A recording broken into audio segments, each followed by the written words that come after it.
Ned is here now, and you may notice a different look in our weather forecasting system. Yeah, This if you is saw Barry exciting. at 5, it looks good. We are real happy because we've got a way to kind of visually display weather in a different aspect and a different light. It's going to make it a little more fun to watch. And also, we're going to be introducing Futurecast.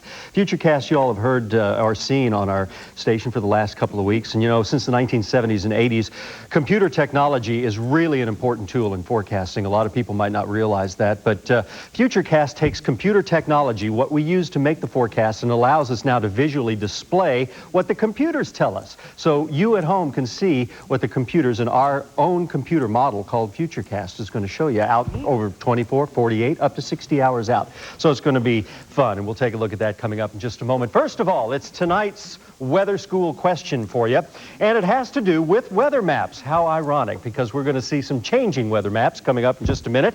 Our weather school question has to do with synoptic weather maps. What do they show? Synoptic weather maps. Do they show ice cover, B, radar echoes, or C, weather observations? We've got the answer coming up. Let's take a look at where we were today. Pretty nice day across the state. All of the readings were in the 60s for the most part. We had a high of 66. Last night's low was 38 degrees, and there's our normal range, 53 and 34. We've had no rain, and there's the sunrise and sunset times. Currently outside, well, we still have partly sunny skies we're dealing with. Had a little bit of cloud cover during the morning hours, but burned off quite nicely. Humidity 31% with a temperature downtown at the Weather Center 64, and the winds, they are out of the south at 14 miles per hour. We're going to go in and show you the satellite photograph right now, and as we do, you will also notice some high clouds that moved across the state early this morning. These were not rainmakers at all. Just a weak little disturbance moved them on eastbound, and then about 9, 10 o'clock, we had plenty of sunshine throughout the afternoon hours,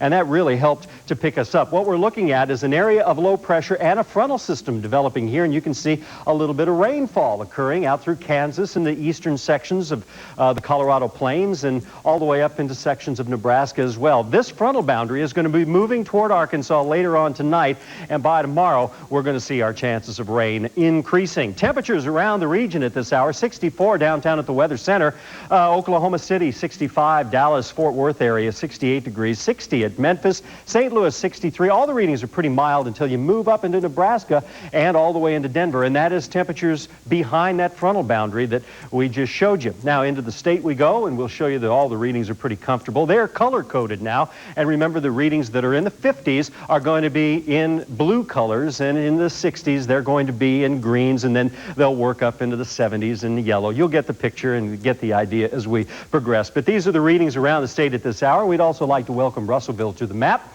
They have an automated weather station there that gives us, by a computer, their weather conditions across the state. That kind of gives you a hint on the weather school question for tonight. Here's the map into motion tomorrow, and we'll see that frontal boundary continuing to move eastbound, carrying the rain with it in and out of the state by tomorrow night. Colder temperatures filtering in, but not real chilly for us. Most of the cold air is going to be vented to our north. Now, let's go ahead and take a look at Futurecast right now, and this is our own computer model, and it graphically displays hour by hour what the forecast is going to be out for the next couple of days. And here you can see what we're looking at tonight at 7 o'clock. And we saw some of that rain in through the Texas, or I should say the Colorado Plains, all the way into Kansas. And then as we move into 6 o'clock tomorrow morning, watch what happens. That frontal boundary moves closer. The showers begin to break out. Nothing strong, nothing severe. But as we move through into tomorrow afternoon, it elongates right along that frontal boundary. And then, this is important, by tomorrow night, evening hours into the early tomorrow night, watch the yellows increase.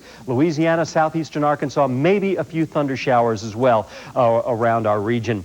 Temperatures tomorrow or tonight, overnight, will be in the 40s, but then they will warm quite nicely tomorrow afternoon into the 50s pretty much statewide. Now let's get on with our forecast overnight. Tonight we're going to see overnight lows dropping off to about 50 degrees with clouds on the increase, and generally mild for this time of year. This could be about what our normal highs are going to be. And then for tomorrow morning, cloudy skies, showers developing, moving up to about 60% probabilities. And then for tomorrow afternoon, mostly cloudy with rain or thunder showers likely, a 60% chance with a high of 59 degrees. Then things begin to clear out quite nicely tomorrow night, and we'll see cooler temperatures moving in behind the front with a low of 38 degrees and our extended forecast. Well, not bad. We've got another little frontal boundary that's going to push in. Some showers on Thursday. We're looking at a 20% probability clearing Friday, and then kind of weak frontal zones moving in every other day this week. But right now, it doesn't look like any severe weather, at least our Futurecast had a possibility maybe of a few thunder showers tomorrow afternoon and evening across southeastern Arkansas. Here's the answer to tonight's weather school question. Synoptic weather radar maps show us weather observations. The word synoptic generally means weather conditions that are seen all at once and usually at the surface. And it takes in sky, winds, barometer, dew point, temperature, all the things that our official reporting stations show us by computer. And we'd like to welcome Russellville to the weather map tonight as well. Very well done. Okay. Thank you, Ned. Good stuff. Thank you. Will 2 wins land the Razorbacks back in the top 25? Paul Eels has the new list. Next in sports. And that's Jeffries, and he gets the slam.